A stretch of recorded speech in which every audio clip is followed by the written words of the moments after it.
Welcome, everyone, through all time and space to an all new episode of Weebs on the Weekends, a podcast where we break down the anime news highlights of the week and give a retrospective look at anime that premiered 10 years ago. Today's episode will be covering the news from the third week of May 2021 and give our thoughts on to whether to resurrect or rebury the 2011 anime Marvel anime Xmen.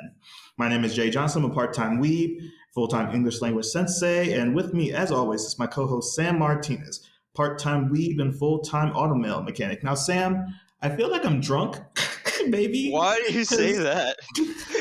Because, Sam, like, this whole week was nice weather, so it was like 70 degrees plus, and I was like, sweet, I can get into some nice shorts and get on a nice Are we talking hoochie mamas or are we talking booty shorts? Are those the same thing to you? Well, I usually like to wear jorts.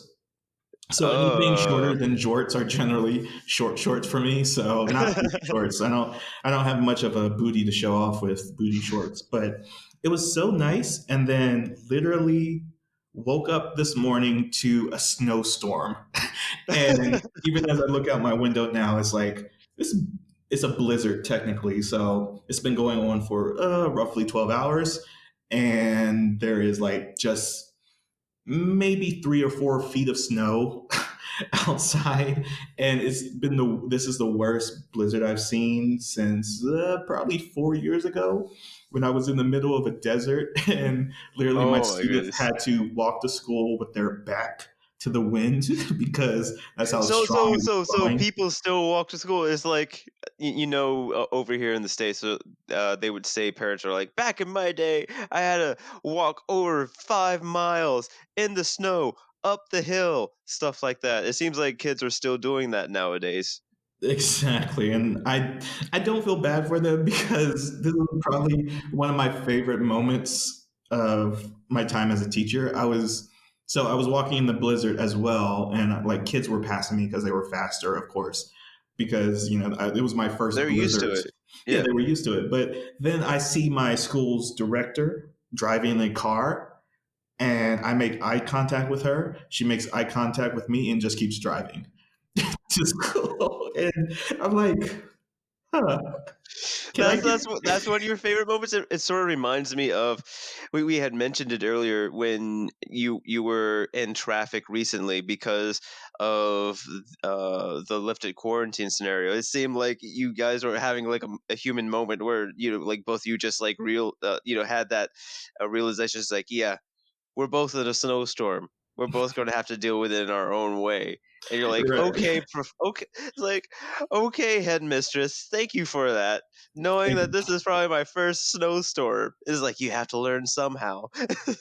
Yeah, I guess it's just like one of those things of, yeah, I'm at your school for a limited time. Maybe you want to be, I don't know, extra nice to the new guy. But yeah, it was just just to think of like my favorite moments of whenever I'm a teacher, it's just like the quote unquote bad moments just because they're memorable. Because had that with like students fighting or like teachers gossiping or like coming to school drunk or hungover, and it's like these are the moments that I'll remember years from now. So yes, Those are the moments that are going to make you, and like you said, like those are probably the moments that you're going to tell your kids, like, you see, kids, I actually had to walk in the snow blizzard 5 miles up the hill to go to school. Stuff like that. It's like, you sit here, Sonny Jim. You have it okay with your segways and your Heelys. Heelys, wow. Yeah, I mean, if I could get adult Heelys, I would. I haven't like been dedicated enough to actually look into adult Heelys, but when the first Heelys came out, oh god, how long ago was that? 20 years ago, maybe. But yeah, when they first Why popped are out, you throwing your and, age out there like that? I'm going oh, to get associated with that. I'm just meaning that like Heelys was such a long time ago. It's just Yeah. like amazing that they never reemerged. It feels like something that's just stuck in the past for that time period. And I think just too many kids probably busted their elbows and knees on them. That is like, you know what? Maybe not give kids with wheels in their heels. And of course, schools banned them because, kids would just roll around in the Yeah. corridors of hallways. But yeah, Heelys, man. I should get a Segway too. I got enough money for a Segway. I'm going to do a Segway and talk to you, Sam, Ah. about what's up with you. Tell what's up with you. I would have to say, like, I wish I was drunk off of life like you were having a good and healthy week, but it was all right. It was busy. I was able to see some coworkers again. We were able to go to a theme park known as Andretti. That was actually pretty fun. After talking with some of my friends about it, it's like Dave and Buster's. They also had a go kart that was there. It was kind of funny because talking about the bad memories, how like those are the most memorable. So one of my coworkers was rear-ended on the go-kart, and then afterwards we realized that his parts of his tooth was missing because of how hard he was rear-ended in the go-kart. And it was also kind of funny too because some of our coworkers had sat out, and there was a two-story to it, right? There were two stories to it. We being the ones who participated, we went down on the first floor to get in because that was the only entrance that we saw to it.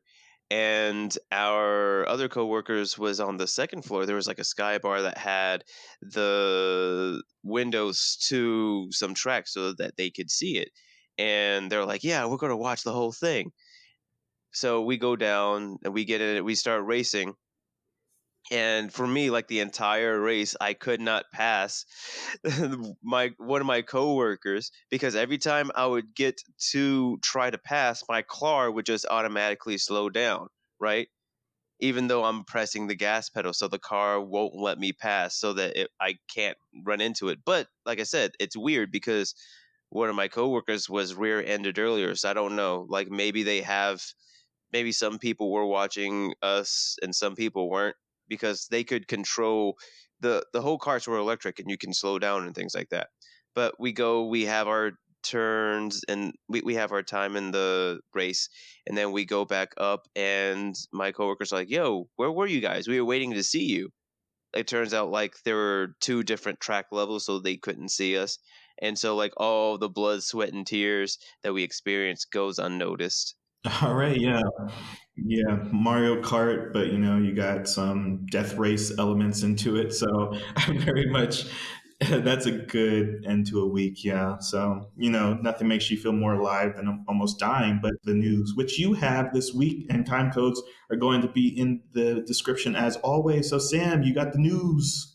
Yes, I do have the news. And to start out, as you had mentioned before we had started recording, this bit of manga news, it's not our typical manga, and it's more on the shoujo feels. And I bring up Castlevania because it's about vampires and romance, and because it's a shojo, it feels like a Twilight clone. This bit of news, it's known as the mangaka Ayumi Komura had revealed that she is launching a new manga title known as Henshoko Kyuketsu wa Hito no Shiga Kirai, which is the vampire with an unbalanced diet hates human blood.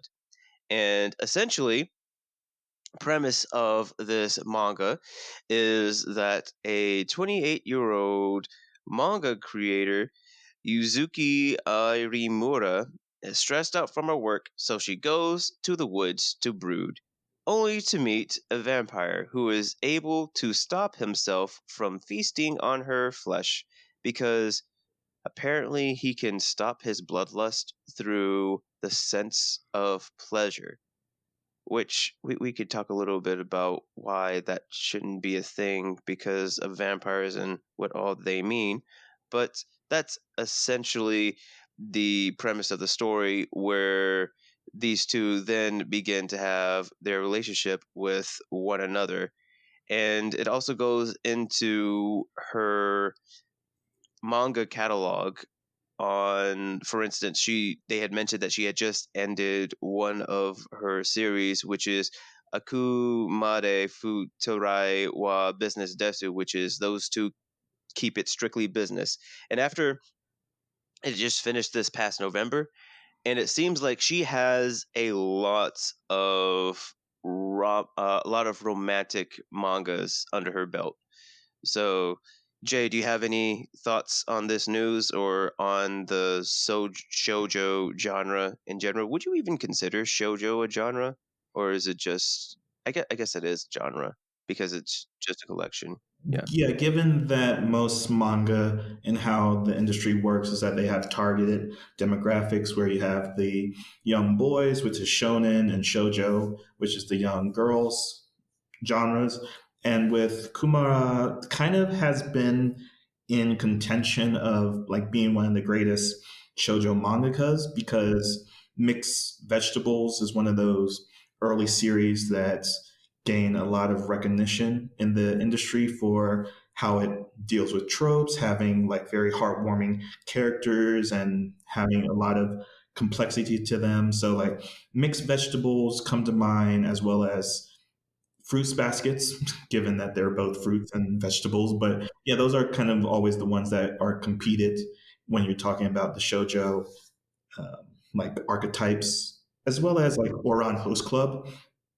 And yes, this news story definitely made me roll my eyes because it's basically a horny vampire on Maine of that is. I mean, again, like you mentioned, that this is a subversion of what the vampire archetype is, and that's blood sucking is kind of seen as a sexual act by itself, but him getting turned on is essentially canceling one the other out.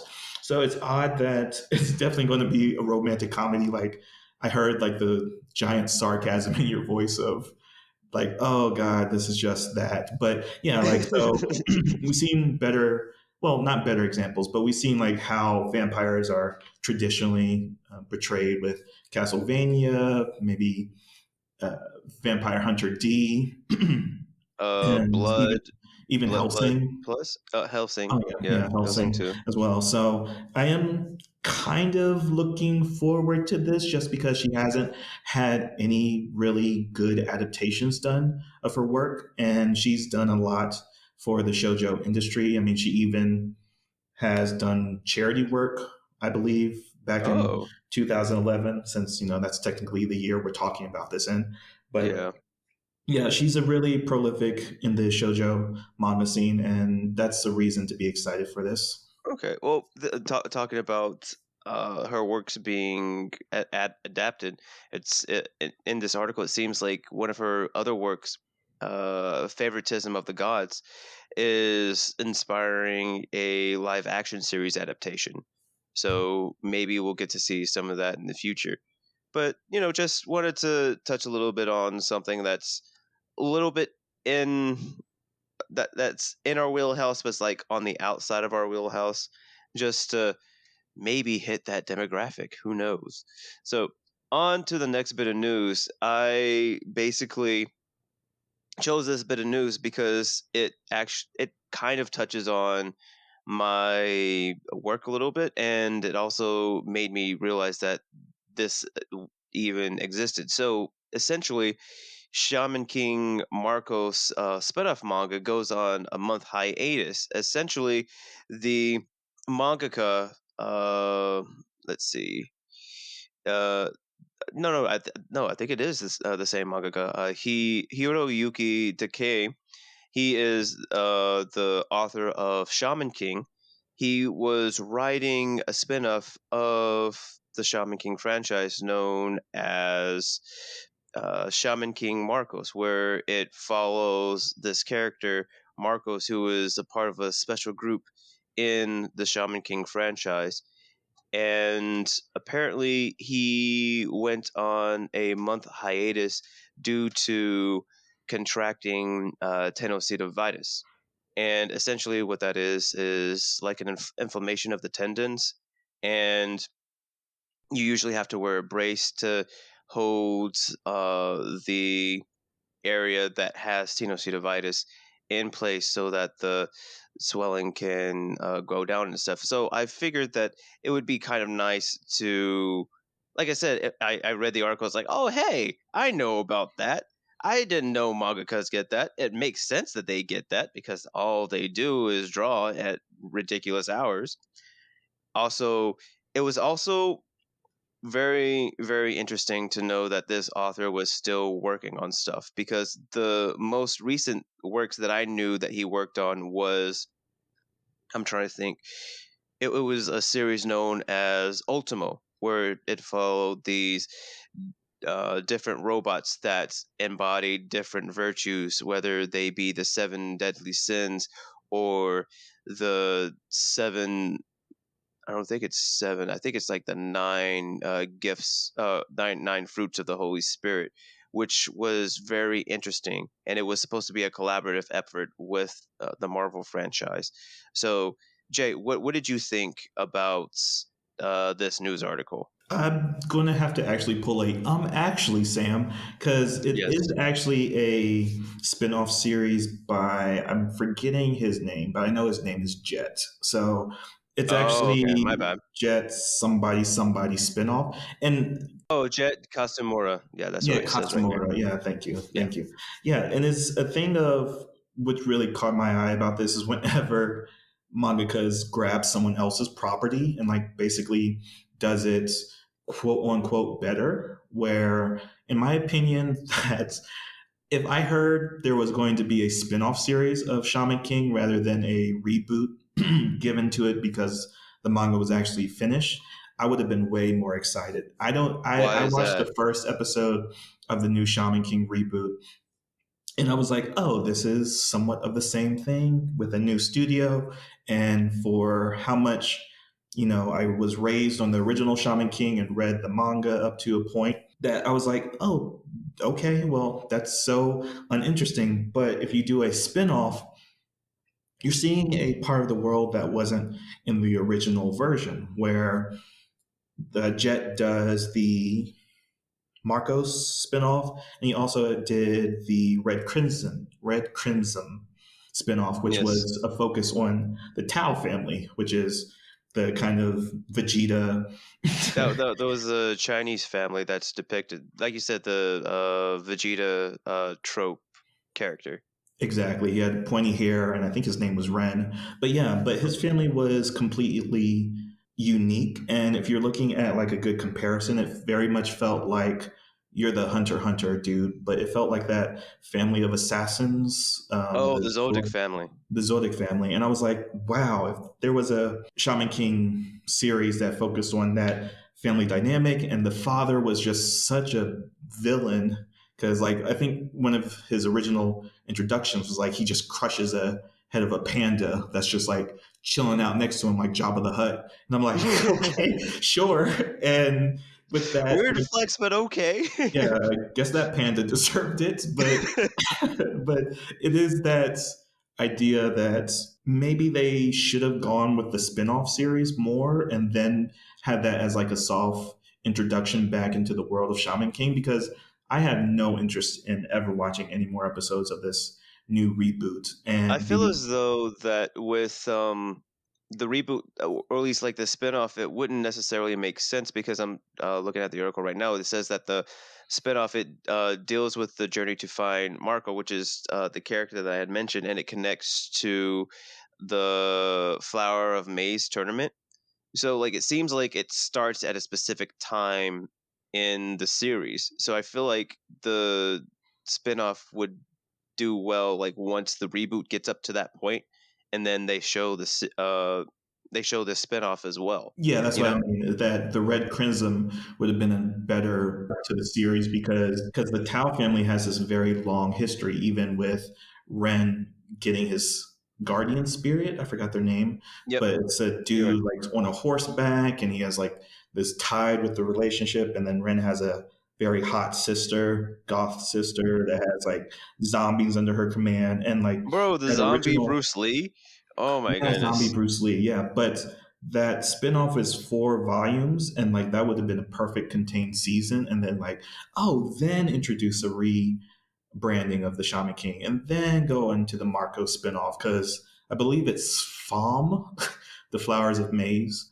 But yeah, it is a thing of like I would have. It's just a thing of like whenever you see a spinoff, you think like it's going to be inferior to the original source, but from the brief glimpses that I had into it, it seems like I'm way more engaged with this story because of the antagonistic approach that they're taking to their main characters. It's just very odd because when you mention spinoffs, because when you said how sometimes they become as popular or more popular as the main franchise, you made me think about Bleach's spinoff, which was Can't Fear Your Own World. It's essentially a fan made continuation after the immediate end of Bleach, and it's kind of weird because I still view those as fan fiction, but it's kind of odd because it's sort of like fan fiction with a stamp of approval from the original creator.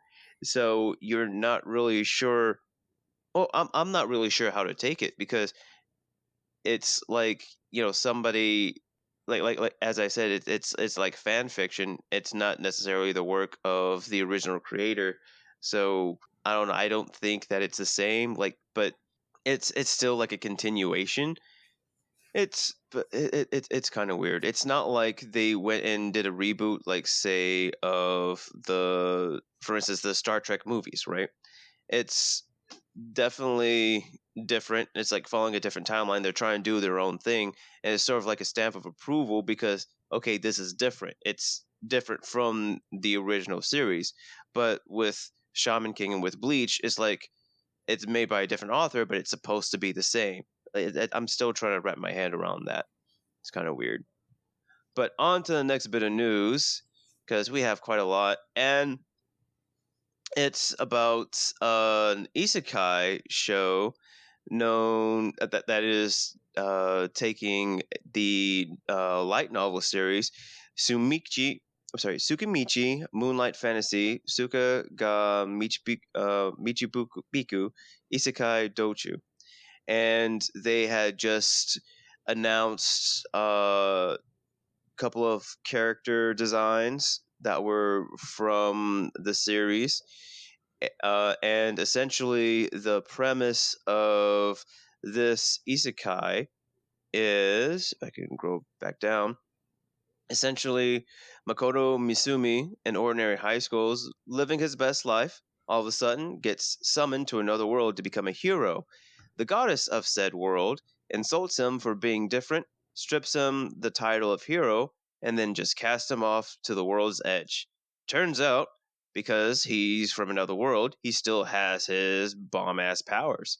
And so now it's basically him trying to survive in the world with his quote unquote hero buff without his hero title, and about how he basically survives in this new environment. So, Jay, after looking at this article, what are your thoughts? Right. So, real quick, Sam, is different in quotations. Different what? Different world? No, when No. you said the goddess judged him as being different, is different in quotes.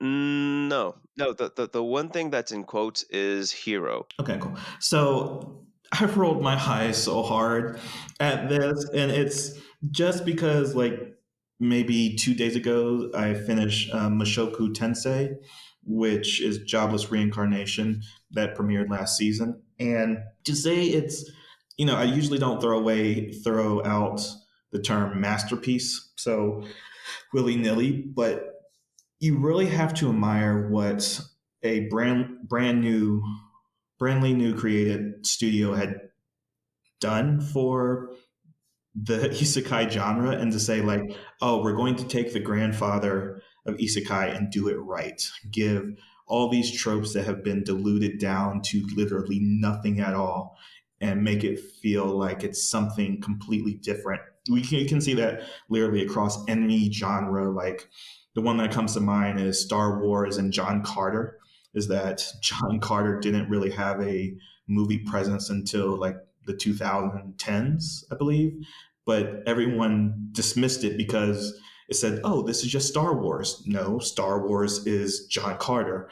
And it's the same thing here, that Mushoku Tensei just had all these tropes. Well, now they're tropes, but just had all this foundational work done, and everything felt so meaningful. And the one thing that I would say that I don't ever badmouth David Productions, but the studio that made Mushoku Tensei just shames David Production in sound design, because David Production does like a lot of things well. They do like masterful works in sound design, but the sound of water in like a couple of episodes of Mushoku Tensei, and the scoring of the music is just done so well. It just makes you want to fall in love, something that I haven't really felt since Made in Abyss, which came out, what, 3, 4 years ago now? Yes. So to say that this Moonlight fantasy isekai made me roll my eyes is just like, I wish my eyes just rolled out of my skull, because we had like season 2 of ReZero recently that wrapped up, and giving everybody what they wanted out of ReZero. We had not Sword, but Shield Hero 2 years ago, I believe. And Yes, this just seems like baby version of that, is that the hero has been exactly. ousted by, the society they've been summoned to. And then even Cautious Hero kind of took a parody approach to this idea. So just to say that, let's give it a chance, but it's also like one of those things of, if it disappoints me, I'm not going to be disappointed. Dude, like no, it's just funny what you said about Shield Hero, because as I'm reading this, it seems like I'm thinking to myself, this seems just like a bad version of Shield Hero mixed in with Konosuba, right? Whereas Shield Hero and Konosuba, they essentially take the tropes and invert them in good ways. Whereas this one, it's like the kid in class who's taking notes from two different kids and trying to make something out of it, and it doesn't seem like it's going to be good. But just like anything else, we'll give it the episode test. Hopefully, it won't be as painful as we think it will be. On to something that's a little bit more disheartening. Earlier in the month of May, the creator for Berserk, Kentaro Mura, passed away at the age of 54. And essentially, I'm trying to remember, trying to see like why he passed away, but essentially, his work, Berserk, has been very influential in the anime industry, and it's also tied to American comics as well, because it was published by Dark Horse Comics, which is a lesser known comic book company here in the States. But as I said, the influence of Berserk is far and wide. I'm trying to remember. There was an anime slash manga adaptation that we spoke about, where the author said that he was directly influenced by Berserk. I can't remember who it was. It was someone recently. It wasn't the guy who did Jujutsu Kaisen, but it was around that same time. And it's just very disheartening, because the story for Berserk, it hadn't finished. So you see a whole bunch of posts online where they're quoting Guts saying how death is not the end. So Jay, what were your thoughts on hearing this bit of news? I've never been that so invested in the Berserk manga, just because of, again, how visceral I respond to horror and violence. So again, I know I say this all the time, and it's like, your thing is like, oh yeah, of course, but you also an entrepreneur. I mean, not entrepreneur, but a aficionado of it, with the swirling wine of, oh yes, this is horror. But the This thing is good about horror here, but I dare not partake of it. Yes, yes. I'm just going to watch it through my fingers. But it's always been a thing of, the Berserk comic has always felt in this area of, you see it in like Goblin Slayer, the Goblin Slayer, yeah, anime, it's that very heavily influenced. the idea of how fantasy worlds aren't always fantasized, or they're not always fantastical. They're not. They're going to essentially emphasize or heighten everything that we see in our world, and that's kind of what Berserk did. It's everything is Mordor, if we're going to look at the token kind of aesthetic of it. But you have like demons, you have all these creatures, and Guts is the Black Swordsman, which again probably has been ruined by Kirito of Sword Art Online by now. But it's that idea that if you're a one man army, then what does that actually do to a person? And Guts is one of those tragic figures because of his relationship with Griffin, who is like the series antagonist, and a sense of betrayal. So the whole Berserk series is one that really hits home because one is horrific in its depictions of scenes, its characters, the monsters of this world, and that kind of the whole trope of man is the real monster. But then it's also the character of Guts and kind of relating to him as, he's the Black Swordsman, but what does that actually mean of being this lone soldier throughout this desolate world that has really no hope? There's no light at the end of the tunnel. And how the mangaka kind of has a great disservice to him, in my opinion, is all the anime adaptations. Now we're an Yeah, anime exactly. podcast, of course. There have been three renditions of his work where it occurred back in 1996, I believe, for like a 25 episode run, which kind of stands as like, this is the closest we're going to get to it because really right now is the time where Berserk really needed an adaptation. Like if Studio Mappa did a version of Berserk, it would be like the ideal version of it. But then there was three films back in 2012, and then the horror of the 2016 version, which Yes. is goes down as like one of the worst keyframes of animation in history. That how can you just quote unquote poop all over someone's gorgeous work in that a blatant kind of way, and something that we should probably do a studio spotlight on about why is the 2016 version so terrible. But Mhm. just to say how I felt about this, I was like, to lose such a important figure in the industry is like such, you really felt crestfallen in a sense because it's never going to get finished. And if someone tries to pick it up, it's just can't It's be not going to be the replicated. Yeah, same. it can't be Yeah. replicated. And to say I recommend it, even though I haven't read it, it does fall into a camp of Claymore, Helsing Ultimate, and Devilman Crybaby that I have seen. I'm saying if you like those series, Yeah. do check out Berserk. So that's how I'm feeling right now, Sam. No, and I'm just looking at this article too. It just has like a list of all different franchises that you can definitely see the influence of Berserk, such as Dark Souls, Bloodborne, some of the Final Fantasy games, Demon Slayer, Vagabond, and what we had just talked about, the Castlevania franchise, all have those Berserk influences.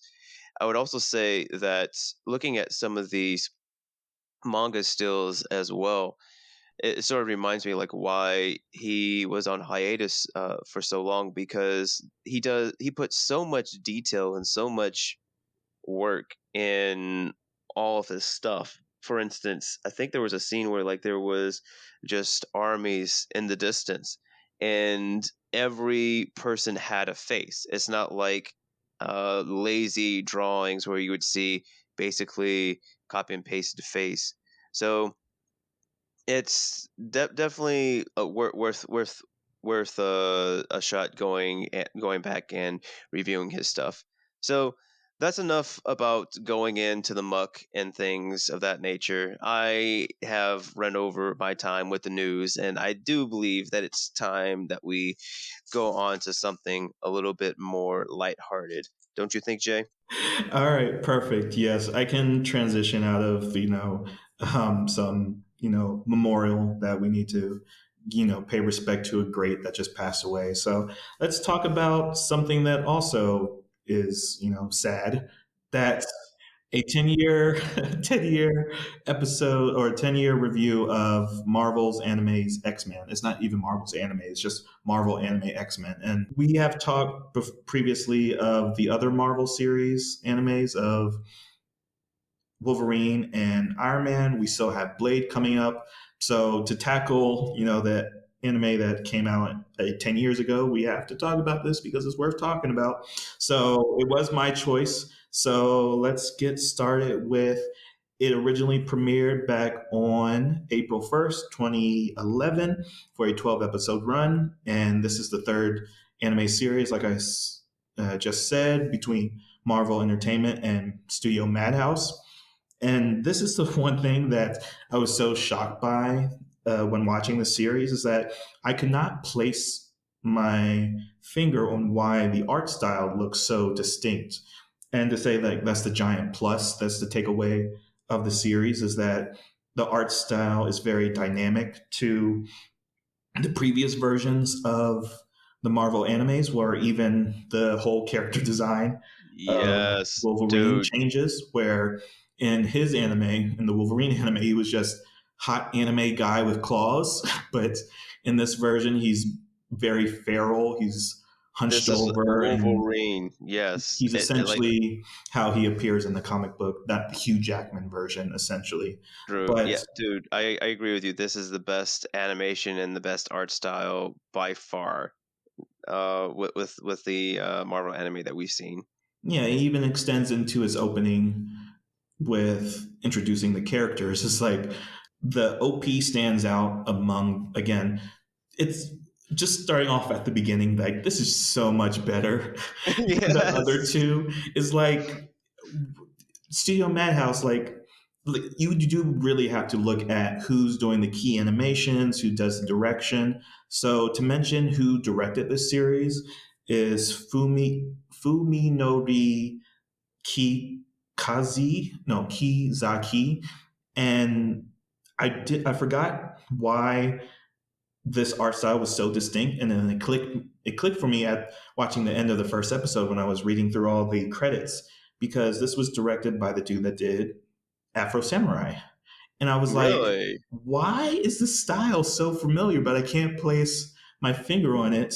And that's the reason, is because it's basically, it isn't an exact copy of Afro Samurai's character design, because the original mangaka was only in consultation. So they're not really credited for the character design. I believe it's someone else that did like Bayonetta, one of the Bayonetta animations. But that this is from the director of Afro Samurai with the original mangaka of Afro Samurai manga in consultation. So that's why that anime style, or that's why the art style is so distinct, is that Studio Madhouse was like, you know what, we're going to throw some very distinct artists at this for whatever reason. And it doesn't appear to be any direct reason. So I wanted to make that clear. Like, the art style is worth, you know, looking up, checking out, because it's the guy that did Afro Samurai.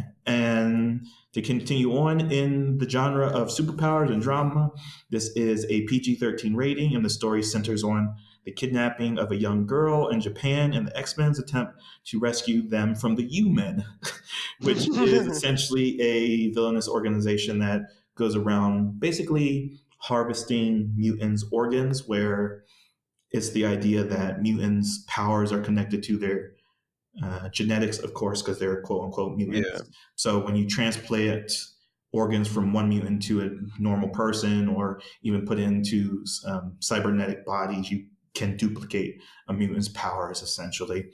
So basically, breaking up mutants for parts and then copying their abilities to other individuals. As well as there's some involvement of the Inner Circle, which is the like a subdivision of the Hellfire Club. And Mhm. we've seen the Hellfire Club in other iterations of the X-Men throughout history.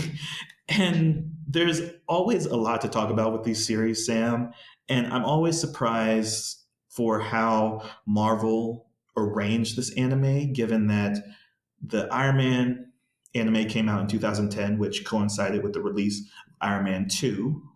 And then Yeah. this came out in 2011 that coincide with which X-Men movie, Sam? Do you know? It was X-Men First Class. Yep, yep, yep. So it's very funny that Magneto doesn't show up in this, but almost every other character. Oh no, they introduced Storm later in Apocalypse. So basically, every other character, we see another iteration of them in this story. Even Emma Frost shows Emma up in Frost was this. in this, yeah. Well, and it makes sense too, at least like with her power set. Yeah, because she's part of the Hellfire Club, which appears in First Class as well. So, Sam, what are your first impressions that you watched this for the first time? You saw, we're, I think you're a big fan of the X Men's franchise. So, how are you feeling about this? So it. Oh my goodness. Okay, I'm trying to control the waters as they gush out. I want to say I watched it in English, and I would say that the English actors that they got are so much better. Steve Bloom as Wolverine. Oh my goodness, it makes it so much more. I guess because of his history and just how he feels just relaxed in the character as Wolverine. You know, he calls Xavier Chuck. It's just little nuances, things like that, and not only him, but even the voice actor for Storm, she was really good as well. It was just it seems like they just got a better cast. Like just everything about this was overall better.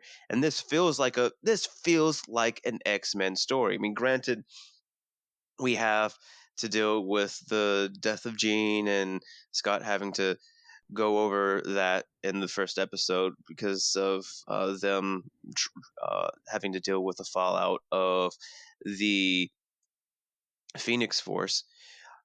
But this essentially is an X-Men story. We have an actual reason for them to go to Japan. I mean, granted, it's super loose. Xavier's like, "Oh, I have friends over there in Japan, and they have a daughter that has the X gene, and she's gone missing." And then like you go over there and you realize that because of the hiatus that the team has had, that essentially they're like a last resort. They were the first call, but because they weren't on call, they had to reach out to other people, such as Emma Frost. That's why she was involved, because she was doing some teaching elsewhere at the time. I would say like it's kind of weird this route that they want to go, in the sense that they're trying to make it seem like, because in this iteration they're making Emma's diamond powers, they're making that new for her this go around, because for those who don't know, Emma Frost's power set is telekinesis and telepathy, as well as changing her skin to diamond. And that's why she is able to live as long as she has, because every time she sort of changes her uh, cells to diamond, it prolongs her longevity, right? That's why she's as youthful as she is, as when she was first introduced in the Hellfire Club, to 40 years later. That's why she still looks the same. So it was interesting why they were doing that. I kind of hope that as the story progresses, we get to learn a little bit more about the character Armor. I forgot what her real name was. But the Japanese girl that they go to help, because she's found in episode 3, so we don't really get much for her. But like as I said, I hope that she is given a good personality and not simply treated as the kid of the group like Jubilee was done in the 90s cartoon. You also get your fan service, like different call outs to, say, like X-23 and the X-Force. But aside from those, as I said, it's sad that I have to be happy at the fact that this feels like an X-Men story, but because we've had garbage interpretations up to this point, it's like anything that they get right, you get super happy about, you know? But that's sort of like my thoughts on it, and it was kind of weird too. Like I just looked up the U-Men to make sure that they were an actual supervillain group in the Marvel universe, and turns out that they are. So I of that I wasn't aware. I thought that those were that it was just a made up organization for the anime's sake, but it turns out that that's not the case. Right. So, Yeah, because there is a precedence with this story. Again, that, if you look at the credits, Warren Ellis, again, we've talked about his work before with the previous ones, because he's when you say in the credits, oh, story written by blah, blah, blah, this person. And he's yes. basically the head writer, even though there's, the script writer and the dialogue writer. And he's just essentially the one that, brands his name on it because one, he has a personal or at least a literary connection with all the properties in some kind of fashion because Armor as a character appears in Astonishing X-Men Volume 3, I believe. Mhm. And this was originally created by Josh Wheaton. Really? She was created by Joss Whedon. Yeah, and another Okay. co-creator that I'm forgetting about right now. But yeah, essentially, yeah, Josh Whedon created this character where she has essentially I guess, psionic. I guess that's the mutant word, the psionic power, where she basically generates a force field or an energy barrier around herself, and she can shape it into armor, essentially. Yeah, it's And essentially the same power as Psylocke, the chick that looks like a ninja that's in purple garb. She usually has a sword that looks like the sword from Halo. That's the same type of energy that she okay, uses. gotcha. So yeah, in the show, it's yellow because they show her in the opening, but they don't really give a title to her mutant ability yet. Because and again, talking about how the OP is an excellent OP versus all the previous two series is that they show the characters in very dynamic action, showing off their abilities, and then they're like, oh, here's the character's name and their power. So again, it's a very nice soft opening to this world if you're not familiar with any of the X-Men Hmm. characters or the property beforehand. But yeah, then later in the comic book run of Astonishing X-Men, Warren Ellis took over. So that's the connection why Warren Oh, Ellis kind okay. of chose this property, even though it's not Because he worked closely with it exactly, at even some though point. it's not Okay. solely based on any storyline, essentially, it's just taking a lot of influences. It's kind of a situation of, oh, yeah, here's a good idea. You can flesh it out for yourself. So X-Men go to Japan. They help with the kidnapping of Armor, who's going to manifest her abilities in season or episode 3, and essentially it all goes downhill from there essentially. But again, we only gave it a 3 episode test, so for the 3 episode test, I would say that it passes because one, they do in episode 1, they get the gang back together. Like you said, they are still dealing with the fallout from Jean Grey's death to the Phoenix Force, and there is really no main character, like you said.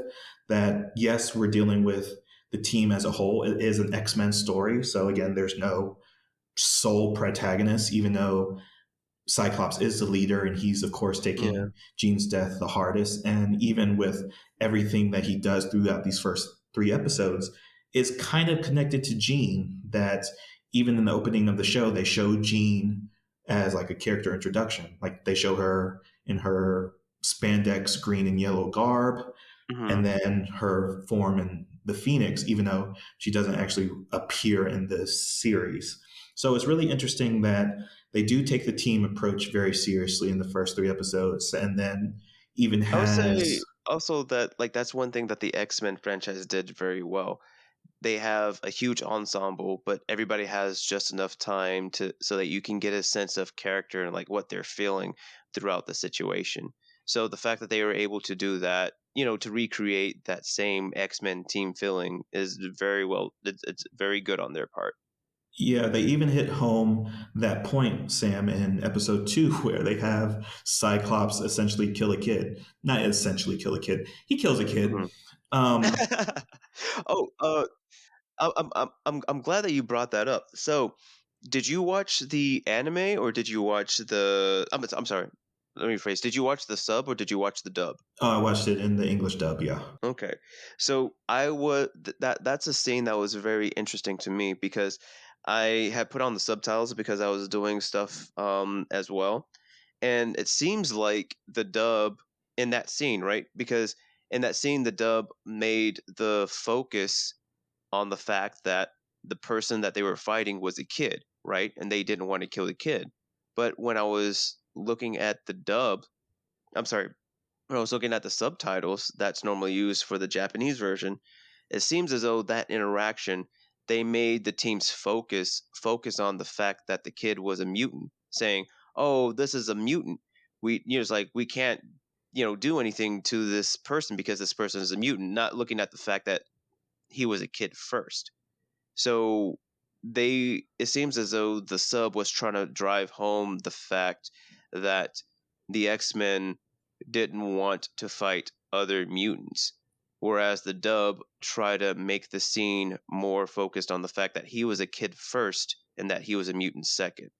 So, do you have any thoughts on that, or? That's probably to sell the idea of going forward that, oh yeah, we forgot to mention her name, but it's Hisako Okay, is Armor's, non-mutant name or non-X-Men name, because assuming she's going to join the team at the end of the 12 yeah, episodes.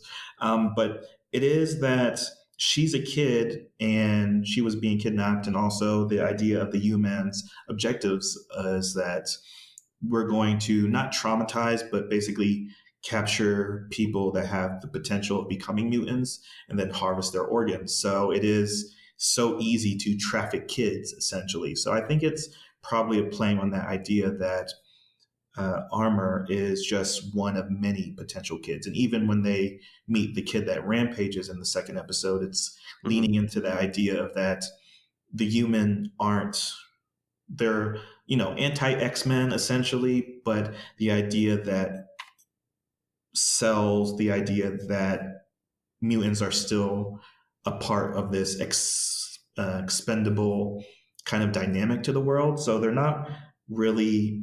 It's still an isolated incident with this story hmm, beats that they're very much doing X-Men things in the world, but you don't really see how the world is again interacting with the X-Men. So I think this is very a microcosm of how the anime is going to present the idea of the overarching themes that the X-Men has always tried to address of like segregation and separation and like discrimination. So all these hmm, things of dehumanizing people with superpowers, even in the idea of like this is not a world, or at least this is not a series that is going to lean into like the whole Magneto philosophy. I'm assuming that you men and the inner circle are going to be the main protagonists of the series, but they are X-Men. Well, they are, mutants essentially.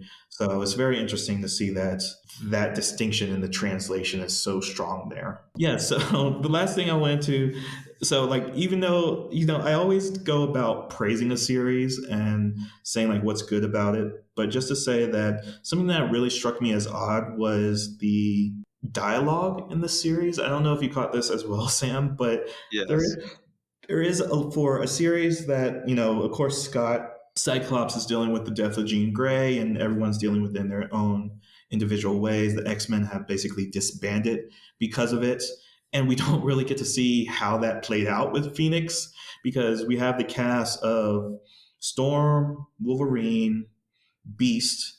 Oh God, the design of Beast is so. I mean, it's bizarre. He is essentially a cat person, and I'm trying to think of other iterations of his character design, and I think this is the most animalistic I've ever seen him before. Because even in, I believe it was X-Men Evolution, I think would probably be the second. No, he was really human in that as well. Do you have another iteration of him? in the I'm trying to think in the live action adaptation, his face was the most human. I would have to say it was probably the closest to it is in like the X-Men First Class universe when you see Beast the second time, I believe his face, like his nose, is a little bit more. has that muzzle look to it, but he still looks a little bit more human. But like his face does have the more of the animalistic features in that regard. Even his build is somewhat like overdeering or overwhelming in the scene, because like they do a lot of very simple cinematography in this, but you can see whenever they do a group shot that Beast is just like so basically the double size of everyone. So like he is a quote unquote beast in every scene that you see him in. And I would say like that's one thing with Beast. His artist rendition very much like the Hulk's, where it's like every time you see him, there's always some different variation. But you have like this idea. It's like, okay, it's this big blue hulking beast of a person. Sometimes he looks a little bit more animalistic, and other times he looks a little bit more human.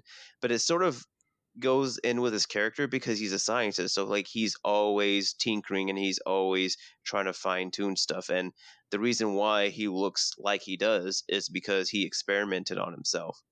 So it sort of makes sense that every time that we see him, sometimes he looks a little bit more animalistic and other times he doesn't. Right. Okay. I understand that. Yeah. So, but originally, back to my point about the dialogue, it was just like th- it's always weird to have the criticism of how dialogue can be boring. But for this, even in these first three episodes, there is this very strong sense of melodrama and everything being spoken, and it's so forced in how they're pushing through the characters, because there is this some kind of turmoil going on between Emma Frost and Cyclops, and the idea that she was somehow involved in, well, the inner circle was Yes. involved in this iteration of the Dark Phoenix version. So it's weird that everything that Emma Frost says, just to bring, okay, also to talk about, she has a weird forehead design too. I'm sorry, I'm just thinking about like character Just like design. a reversed egghead almost. Somewhat, her hairline is just pushed back way too far. But just to say that even in her speech, it comes off very as disturbing, that like would a real person say that in the scene. So there does seem to be the strong sense of dourness going on, so Yeah. maybe to sell that idea of child organ harvesting. But overall, I would say that even though I said there's a bunch of good things to check about this, that there is a strong alignment with the comic books, with Astonishing X-Men, as well as being a good reflection of like the 2011 live action movie of First Class, even though they don't have nothing to do with each other. The characters kind of transfer over essentially. But I'm going to say that this is going to be a reburied for me, Sam, because it still falls in the same category of it's so just passable that nothing stands out as too terrible or too outstanding. Like again, the OP is pretty good. That the character design is very distinct because it's from Afro Samurai's mangaka. And but besides that, Sam, I'm just going to say that it's definitely not worth anyone's time checking out. So it's a rebury for me. How about you? Uh, I was just thinking like among all the Marvel anime that we've seen up to this point, if any of them deserves to be resurrected, it should be this one. Because as you said, like this is the most passable that we've seen. And it's sad to say, but like I was thinking about having this resurrect because on its passability, because it's it's hard to see franchises jump from genre to genre. Say, for instance, like uh, we would see franchises get picked up by Hollywood, and the fact that Hollywood sort of just rakes them over the coals and doesn't do anything good with them. There's always that knee jerk reaction to promote stuff that is that passes, that does what it's supposed to do. As I said before, like I was just so excited that this franchise acted like an X-Men story, and but I do need to take a sit back and say, like, is that like just because this does the prerequisites for what an X-Men story should be. Is that enough for this to be resurrected or to be done again? And I guess like for that reason, I would rebury it, but just hesitantly, because as I said, even though like it does the bare minimum, like I do want to promote the fact that it was well done. That way other people who want to do similar works to the X-Men, that they go off of, or they have an example of what's a proper anime, or at least like the basics of an X-Men anime. I do. Yeah. So I think you should. I think you should give it a verdict of resurrect then, if that's how you're All feeling, right. because I do see the value in that side of it because I'm not that much attached to the X Men franchise, and I've been over exposed to it because of all the Hollywood adaptations and kind of worn Hmm. out from its repeated, not topics or themes, but how the characters are presented. And this is one of those things, like I've said plenty of times, that it's unique enough, but it just didn't catch me personally. Hmm. So I think you're more strongly on the fence of resurrect the Yes. reburied. So then I'll go ahead and I'll stick with the resurrect. It seemed like this iteration, it seems as though like a lot of the X-Men cartoons are really strong. Like with the '90s cartoon, the X-Men Evolution cartoon was done very well, and it seems like this one is done good as well. So like I said, just to have it as to be used as an example of how to properly adapt another studio's property. Just taking the heart and the soul of its work, not just the looks of it. Right, because that's what Wolverine kind of felt like. It was just, even though Wolverine does have like a strong tide with Japan, it just felt. No, I'm sorry, that was Iron Man. Iron Man was just like, oh yeah, there's an arc reactor over there. Go over there, Iron Man, fetch. But and then Wolverine had his whole dealings with the Silver Samurai, even when he goes back there as Old Man Logan. Um, to Japan in that wasteland apocalyptic. Anyways, that's another topic for another time. But Sam, that Yes. is a resurrect for you, a rebury for me on Marvel's anime X-Men, the third in the series, and we're going to come up to Blade in a couple of months because that premiered in the fall of this year, fall of 2011. So we'll come back for Yes. Blade. But for right now, that wraps up our 10-year discussion of Marvel anime. We had our news topics of the third week of May 2021. So before we close out this episode, Sam, do you have anything to say for us? Oh, real quick, Jay, what about the next episode? Oh my gosh, yes, thank you, Sam. Yeah, so next episode is actually your pick again, and we're coming up onto another 10 episode, or oh actually we're a little bit out of sync of that, but we are having a anime movie discussion, which is your pick from Up One Poppy's Hill, which is a very much overlooked Miyazaki film. So I'm very much looking forward to that, Sam. Thank you for picking that. So from Up One Poppy Hill is going to be our anime movie discussion next episode. So now that you've reminded me of that, now do you have anything else to say, Sam? Gene! No, no, no, no, no. I just had to do that. Uh, because of all the X-Men and what they've done, I'd feel as though that I should do a proper quote from the man himself. Seeing past their differences, humans and mutants share a common unbreakable bond. No amount of words, derision, distrust, disinformation can change the truth. The fact that each of us, man, woman, black, Hispanic, Jew, Asian, Native American, homosexual, mutant, everyone, underneath all the words, we are all related. We are all family.